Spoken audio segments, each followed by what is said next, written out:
Good morning, everyone. I'm Brooke Roberts Islam. I am a journalist at Forbes and Business of Fashion, the author of the Ghani Playbook, published last year by Penguin, and a consultant to brands, manufacturers, and other industry organisations. I'm delighted to be here today to moderate this panel about how actioning next-gen materials can be challenged, but also be enabled. We have a great lineup of speakers. To my immediate left, you've met Ed already, who's the CEO of Matera, a company that now needs no introduction. Cami, to his immediate left, who is part of the team at ADA Biomaterials, which is using plant-based proteins to create alternatives to animal and petrochemical materials for the industry. And then to Cami's left is Tertio, who is the head of innovation and a board member at Impetus Group. Impetus Group is a vertically integrated fabric and garment manufacturer based in Portugal, specialising in underwear and knitted textiles. And then on the end there we have Joe from N Brown Group, which is a UK-based retailer which focuses on inclusivity, so serves size 8 to 32, I believe, in apparel. So welcome, everyone. So let's jump in. We've only got 30 minutes, and then we'll have a 5 to 10 minute Q&A at the end. So I'm going to jump straight into the questions. We'll cover early stage next-gen materials, but also scaling next-gen materials in this conversation as best we can. So first up, I've got a question that I want to put to Tertio and Joe. And this is about next-gen materials, and let's consider it for a moment that next-gen materials means any material that is a replacement for incumbents. So it could be a recycled material, it could be a novel material like the ones we've heard about this morning, or it could be regenerated or recycled material. So let's consider next-gen innovations and talk a little bit about technical feasibility, because often what next-gen materials are doing is replacing an incumbent but with a lower impact. We don't necessarily expect a higher performance or some sort of value add, unlike Rion, which we've just heard about. It's really a drop-in, let's say, that's got better environmental or social credentials. So Tertio, maybe you can start us off and tell us a little bit about how next-gen materials need to match up technically to even have a chance of being implemented. Good morning.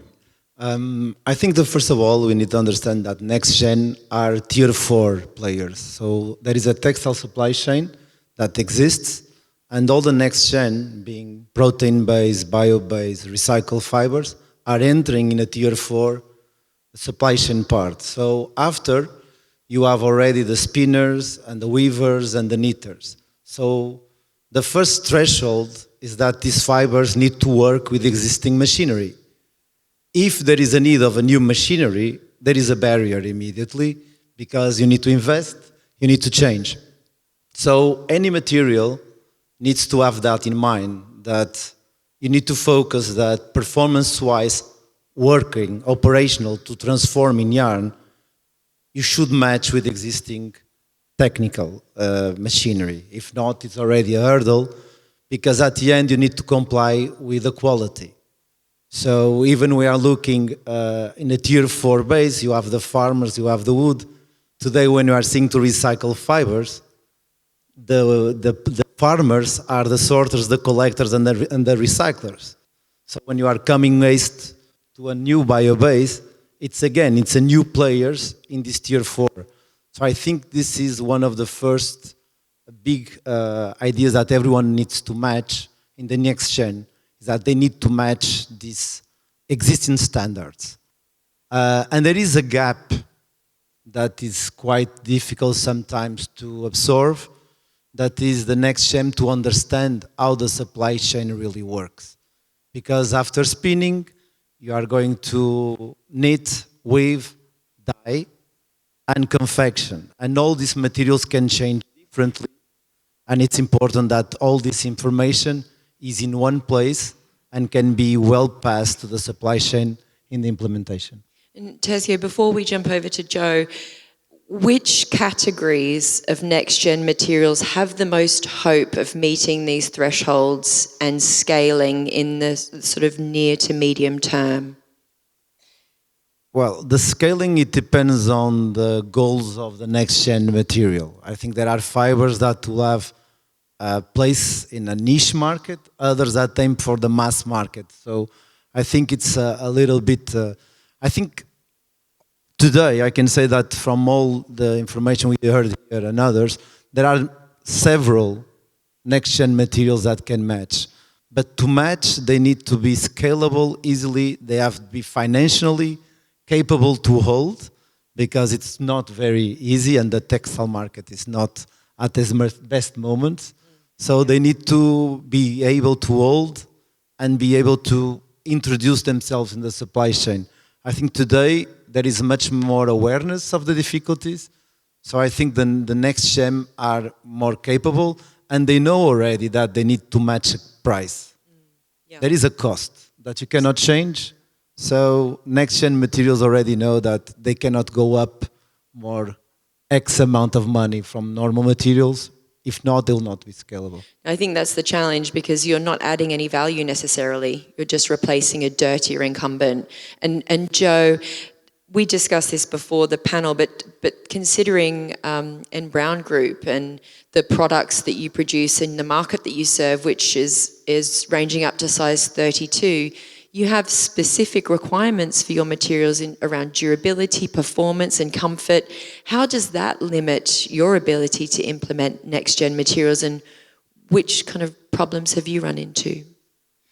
Yeah, no, absolutely. And I think our customers have a certain expectation of what they want from our products. That comfort element as part of sort of that emotional durability of it is critical. And I think, like many sort of mainstream mass market retailers, we use a lot of cotton, polyester, but also a lot of blends and elastane. And I think we can't have our products compromised from a durability point of view. I think also, you were talking to that sort of tier 4 stage. We're working directly with our tier 1 factories, and if we're introducing new materials, we need to make sure that they understand how to work with them, and especially when we are creating those products of higher size, it's gonna react differently through the machinery that they're using. So kind of similar challenges, like we need to make sure that on a factory level and then from consumer expectation level that it's delivering. Can I ask as well, just from a sort of internal point of view, essentially what you're trying to do is convince your teams to adopt a more expensive version of what you've already got that may be more risky and may not deliver. So what's that conversation like, and how are you overcoming it? Challenging, right? Yeah. And I think, we're in a really difficult time in the retail industry, and I think taking risks like that, they don't go very far in conversation. So we have to really consider when we're bringing these ideas forward, what's the value proposition, and is it meeting the customer's expectations, and is it got that functionality, not the minimum functionality, but is it going beyond to warrant that value that it's got? And let's jump now to the two innovators on the panel, Cami and Ed. I think we've talked a little bit this morning, or heard a little bit this morning, including from Elsa at the beginning, about those early TRL stages and getting through to that sort of gap in the middle. How do you avoid being stuck in pilot phase? You've both been through the material innovations journey at startups. Maybe, Ed, you can talk to us a little bit about landing those first accounts that you mentioned this morning and the journey to convincing brands to get on board. So in terms of convincing the brands for those first conversations, and then the scaling journey that we're on right now, right? Yeah, I think going beyond the sort of being stuck in testing and pilot. Yeah, so I mean, getting the first foot in the door, I lightly touched on it earlier. Different fashion brands, different scales, different groups have different working cultures and procurement requirements. And also they will go up and down the supply chain to different levels. So when we're meeting our customers and we're identifying kind of the ideal partnerships, it will be a function of kind of roadmaps where we can see scalability in different product lines. Are there specific products which are a bit more niche? And then is there a roadmap to go to mass market items? The kind of like everyday white t-shirt is the dream product for us, right? So we always have a keen eye on that to make sure that if we have a long-term partnership, there's space to grow. And then on the other side, we have to find people that can kind of help guide us through the corporate culture of a different organization.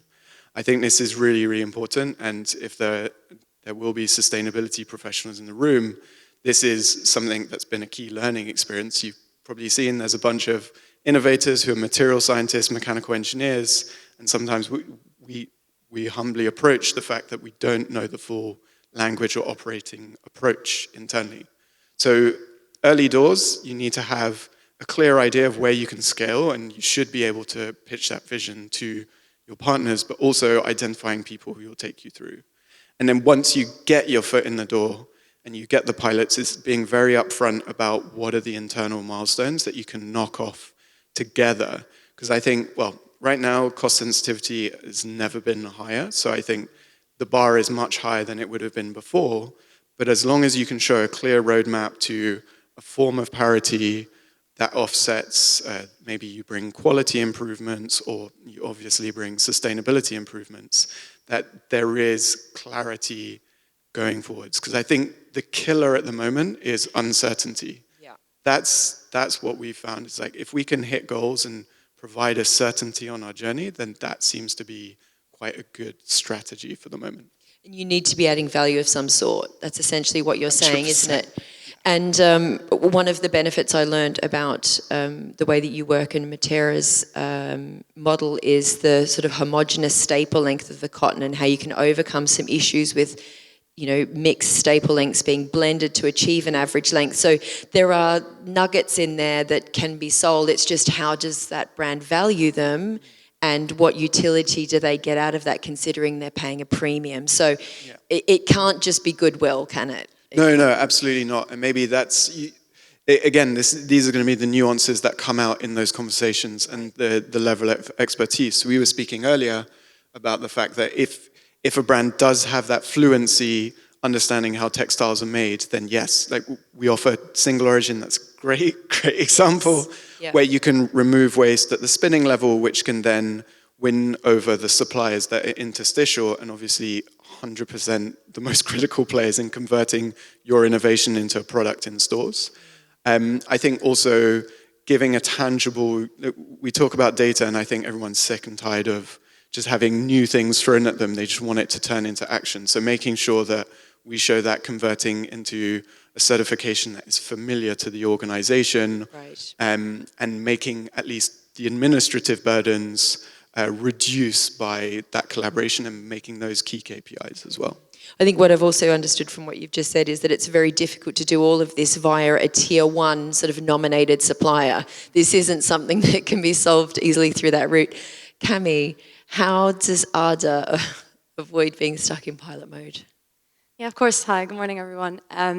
So we're a little earlier stage, I think, than Matera. We're about 3 years in, so we're in that really pivotal time when we're needing to show real commercial progress, real agreements being signed, not only to our investors, but our manufacturing partners. And I think we look at it from two angles. So there's the commercial, which you touched on a lot, Ed, and the product base. So commercially, I think it's about aligning expectations on growth way earlier than previously might have been the case. So from those very early meetings, we set out our collaboration pathway, how we want to work with brands, how we progress from a proof of concept to a pilot, to a commercial launch, to ongoing supply.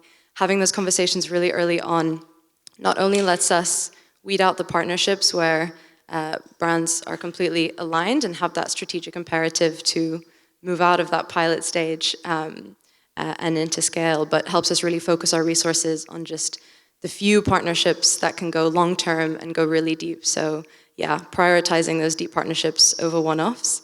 It just takes a lot of honesty, I think, and transparency from those really early meetings again, and some binding milestones set along the way. And then I think on the product side, what we found so valuable is bringing designers on as well much earlier than might have historically been the case. So designers are ultimately, I think, the gateway to scale. You might have seen a lot of capsules, kind of one-off collections where designers will put a product out, but if they can't imagine the material in different products, different collections, if they can't see the versatility and the value of using it again, and kind of changing it in different ways, then I think you can really die after that first launch. So bringing them on early and actually taking their inputs to our R&D, making sure we're building flexibility, tunability, kind of versatility in design and function into the material so that we can keep kind of exciting designers season upon season. Can you tell us, is there any particular characteristic you've identified or sort of overlap in needs and abilities that you've identified with these brands? You know, who is your sort of ideal partner and your long-term partner beyond this pilot phase? Have you learned that yet? Yeah, I mean, brands are so unique, I think, especially in that the visual identity and the kind of quality and feel that their customers expect varies a lot. But I think when it comes to designers, there's more consistency in what looks like luxury, what feels like something that they can use in all kinds of products. So yeah, in terms of qualities, we get told a lot. The material needs to be really soft. It can, it's difficult to make a material completely plastic-free that feels like an animal leather or a synthetic leather, but it needs to your points as well, feel like soft and comfortable and familiar, not straying too far, not having too many points of change from what consumers are already used to. And then also, I think in the way it can be colored and finished. Yeah, again, it's all about the versatility. I think the consistency is more the fact that it needs to be adaptable and familiar enough to the consumer, but have a story and a look that's distinct enough that consumers will choose to buy it perhaps over existing options. So that's the value add that you're giving, is that sort of adaptability, the design ability, the flexibility, and the values, I guess, of a brand that wants something that's not from a petrochemical or from an animal for the reasons of the brand. Let's talk a little bit about commercial markets. Both Tercio and Joe, you're both working with brands that sell in the UK. Tercio, most recently, you've started working with a UK distributor. Could you talk to us a little bit about, because Impetus has brands also as well as manufacturing. Can you tell us a little bit about how you're introducing next-gen materials into the products that Impetus brand produces and sells? How have you tackled that and what's working? So we go to the early stage, is the fiber and the performance. So we need to meet the same quality that we have today.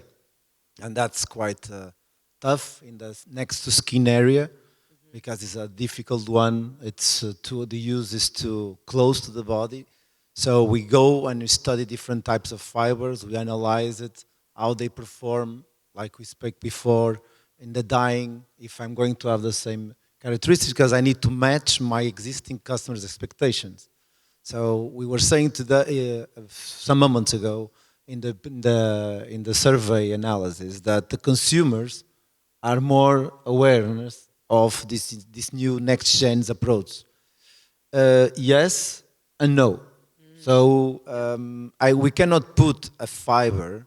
When we are putting a fiber, we need to explain it and explain the performance, and so that the people that is in the buying our piece can easily understand it. Sometimes it's not easy, so we are decoding some of the next gen to introduce it in our products, to explain what it is, what is the advantage, what are the impact data behind. Because I think the consumers may be moving more by the impact data that they see on the pieces, that's sometimes from the material.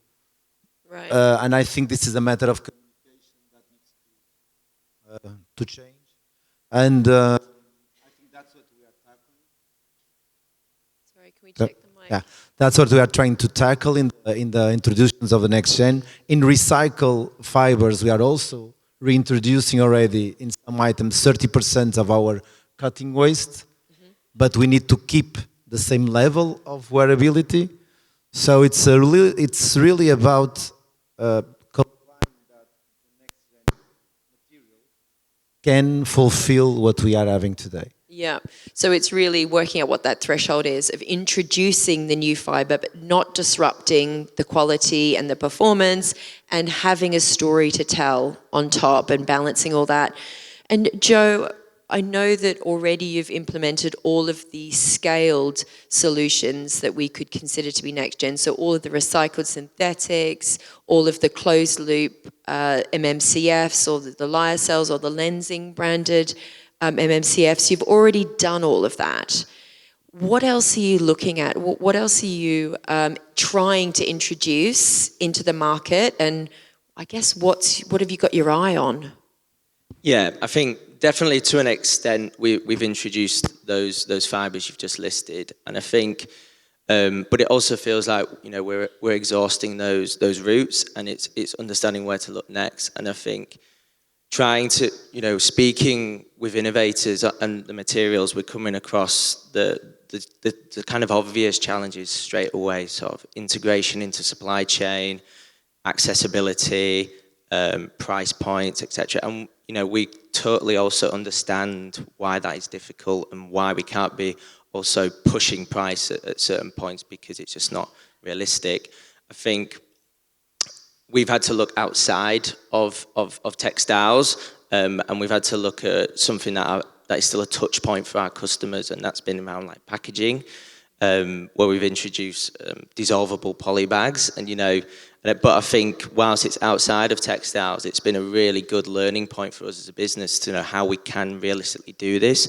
Obviously, that is something that was easily scalable. It was something we could integrate well into our supply chain, but it comes with the same sort of stress points and testing that is required. We're making a material that is more sensitive to the environment. So when you're producing products in the southeast and it's humid, and your bags dissolve, you've got to be sort of questioning like how that product is handled, how it's managed, but also making sure it arrives in one piece as well.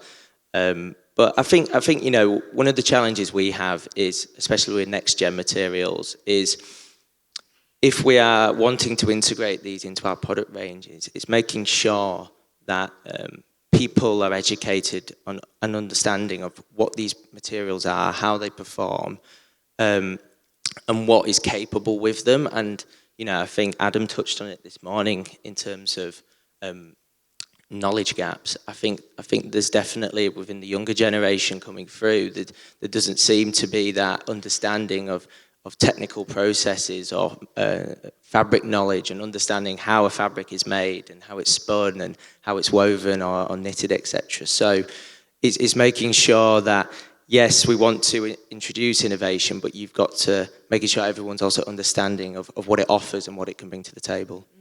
And you mentioned in our preparation for this also that you, parallel to sorting out the packaging issues and exploiting that opportunity, you were trying to introduce some new elastanes, some lower impact elastanes, and ran into trouble there.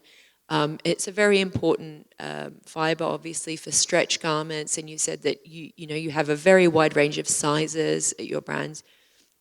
Maybe give us a little bit of an insight into the next gen roadblocks with elastane.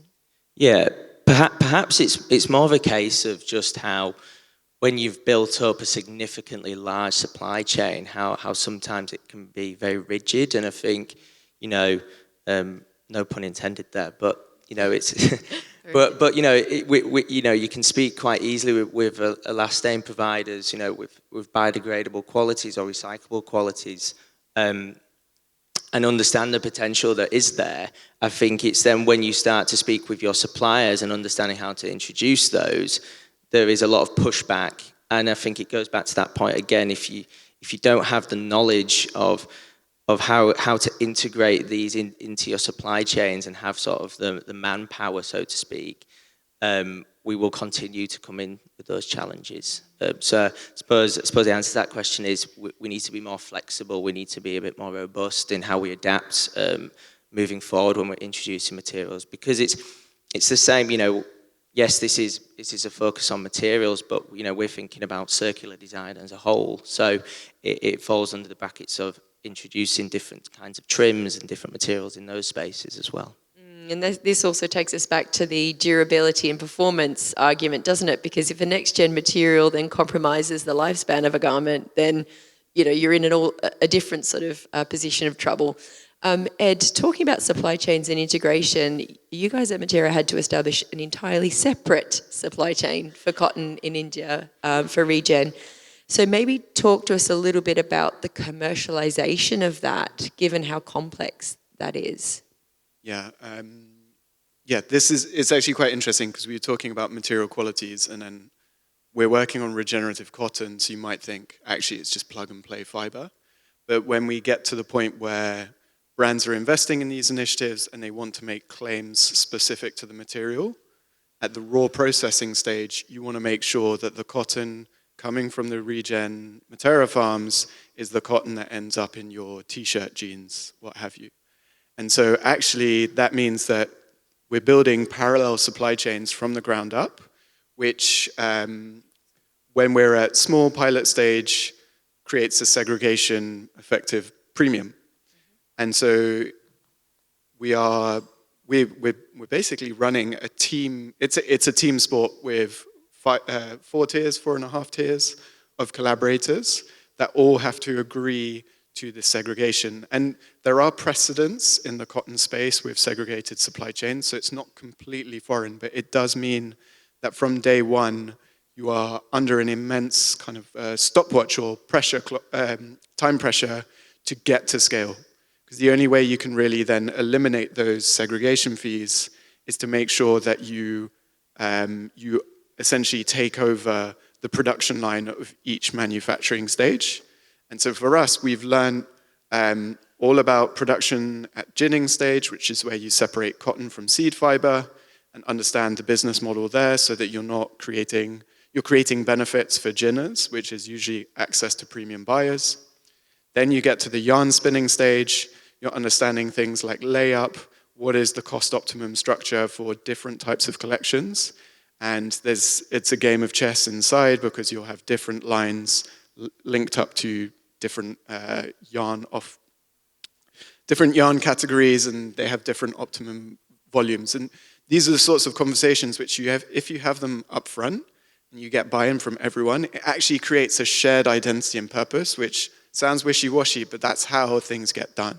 Relationships. Yeah, exactly. And so that's been really, really critical. So we've got a really incredible team. We're a British-Indian company, and we're all over the country in India, just making sure that we have those deep relationships and we're really talking and knocking out problems all together. And I think when we were talking about the partnerships that we've had, what's been awesome, you mentioned designers, and we've had a few critical designers who become passionate about the product, and then they'll be calling their suppliers and turning it into a team operation. And there is a united sense of purpose because it's an easy story to sell internally. And when that happens, that I think creates a playbook, and then it becomes way easier having it done it once to then think, okay, we can scale up with these suppliers. Other suppliers then look at the main suppliers who are suddenly getting all the spotlight, and they're like, okay, I want a piece of that. And it's just finding the right people to kick off and be open and honest. And Cami, how are you guys integrating with supply chains at the moment? What does your setup look like? I think we have quite an interesting one. Our material is made from the proteins found in spent grain. So from beer brewing and whiskey distilling, there's this super protein-rich grain that we can then extract the proteins from and transform. So actually our supply chain kind of connects to those brewers, and in our long-term scaling pathway, we want to be as interoperable as possible. To your point, Tercio, the real way to scale quickly and to have the impact that we want is to be interoperable, is to be drop-in. So starting with the brewers, that means co-location next to their big facilities where we can get the grain fresh from production, transform it into our proprietary solution, and then really that's the easy part. Maybe the difficult is then being compatible with textile manufacturing lines. So the goalpost is roll-to-roll textile production. We've developed a process, a pilot scale, that mimics polyurethane leather production. So we're trying to really copy every parameter every process from the transfer papers we use to give our materials texture, to the way that they're dried, the way that they're treated and finished. So mimicry, but with a completely bio-based system, not a petrochemical-based system. So our scale-up is coming in several phases. We're working with partners who have deep expertise in that roll-to-roll textile production, who have so much demand from their customers in the fashion industry to get a completely bio-based alternative to coated textiles. And so there's a really interesting kind of new collaboration models working with them, and then potentially, developing our own facility someday, but really it's about interoperability with existing machinery, not trying to reinvent the wheel, just trying to create a system that's better for people and planet, but really does stand a chance of hitting price parity in a reasonable timescale. Great. I've just had the hand in the air from Adam. Thank you. So I think we have 5 minutes for Q&A. There's a roving mic, I believe. So if anyone has a question, please put your hand up. Hi there, I'm Dawn. I'm a sustainability expert in waste. How do you see next generation materials impacting on the end of life process? We already have so many challenges with, the materials we've got now. Where do you see them impacting for the future, especially when it's going to be coming into blends and various other factors? So do you mean how do they not compound the problem, or how do they avoid the problem? Exactly. Okay. Who would like to take that? So I think clear design guidelines and better education in terms of designers picking materials that are biodegradable. I think, obviously, we're in the cotton space, in the agricultural space.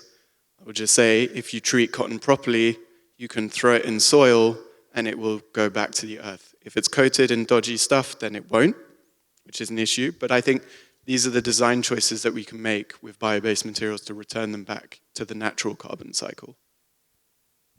That's the ideal scenario, though. The only question is, with our current waste streams, nothing is going back into the material, back into the soil. So if it is biodegradable or anything like that, that's simply not happening. It's ending up in energy for waste. So how can you see your part in this to change that storyline, fix that end of life? Because it's currently a bit of a challenge. I can try to speak a little bit on the recycled fibers part. When you are going to mix what is coming from the sorting and the collection, then you need to create a new fiber to go back to yarn. So there, I think there is a wishful thinking to have a lot of post-consumer, and there is a reality that you need to mix with virgin fibers to calibrate the fiber, and then you have a reintroduction that will be able to match longevity, quality, and so on. But this is a work undergoing, and all the supply chain, new supply chain being built, needs to be organized. And the next gen materials have surely a role to play.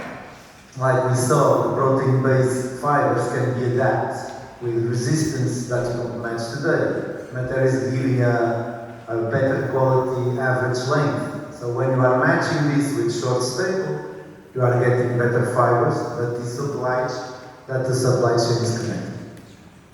Did you want to add to that? Yeah, no, I think, brands definitely play a huge responsibility in that, and it comes as part of that circular design piece of like how is the product made and what are all the attributes attached to it. I think these guys here, these are the rock stars that are already fixing those problems at the very beginning.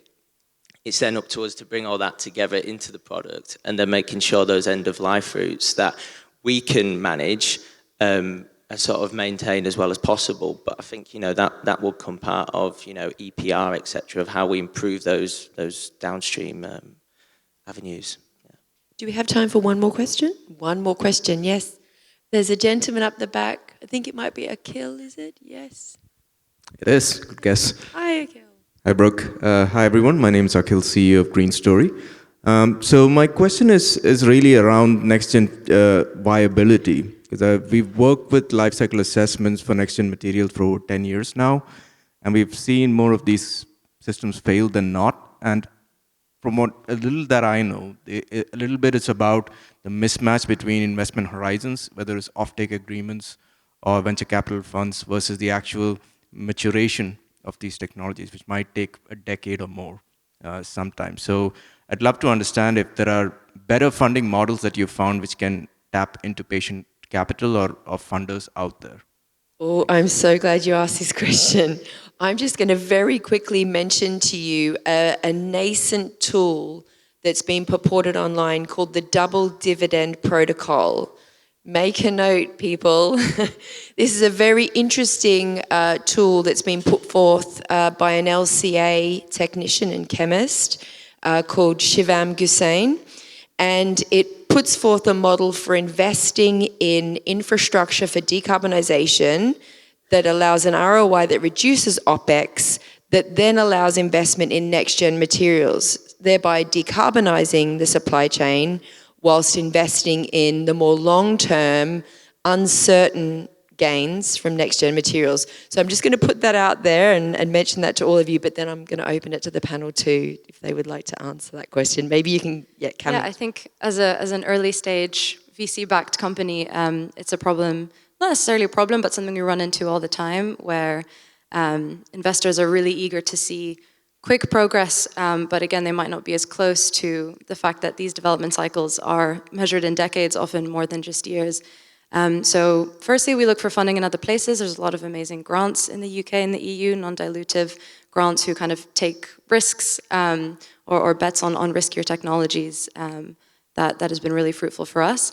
But more and more now, we're seeing that brands are kind of ready to put their money where their mouth is and really offer funded joint development projects for a value exchange where we develop a custom material perfectly suited to their needs. They'll help us fund that R&D and bring it to market. And then there's various exclusivity agreements or offtakes that we put in place to make that partnership worthwhile. So it's trying to really connect the funding to true commercial, long-term commercial milestones and achievements, and diversifying slightly from just VC capital. Anyone else to contribute? No? We're at time, I think. Perfect. Thank you. Thank you to all of the panelists. It's really fascinating. Yeah, thank you, Brooke and all, for this insightful discussion.